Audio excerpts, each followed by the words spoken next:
చూపించిన ఆదరణ అభిమానం ఎప్పుడు కూడా జీవితంలో మర్చిపోలేంది. ఊర్లో అడుగుపెట్టిన దగ్గర నుంచి కూడా బ్రహ్మాండంగా స్వాగతం పలికారు.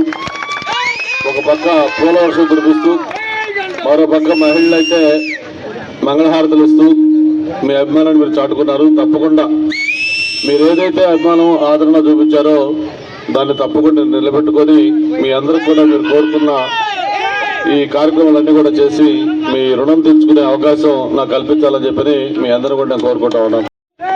ఇక్కడున్న సమస్యలు అయితే దాదాపు నాకు ఇప్పుడు దాకా కూడా గత 15 రోజులుగా అనేక ప్రాంతాలకి ప్రచారం నిమిత్తం వెళ్తా ఉంటే ఎక్కడ కూడా ఇన్ని సమస్యలు లేవు. ఎక్కడైనా ఏదంటే ఏదో 1-2 సమస్యలు చెప్పేవాళ్ళు, అది రేపు ఎన్నికలు అయిపోయినా తప్పకుండా మనం చేసుకుందామని చెప్పి కూడా చెప్పడం జరుగుతూ ఉంది. కానీ ఇక్కడైతే ఏకంగా మన నాయకులు మాట్లాడటమే కాకుండా నాకు ఒక ప్రధాన సమస్యలని మొత్తం దాదాపు ఒక 15 పైగా సమస్యలన్నీ ఇచ్చారు. అవన్నీ తప్పకుండా చాలా అవసరమైన సమస్యలే, అన్ని తీర్చుకోవాల్సిన సమస్యలే, అన్ని నిత్యం ప్రజలు ఇబ్బంది పడుతున్న సమస్యలే.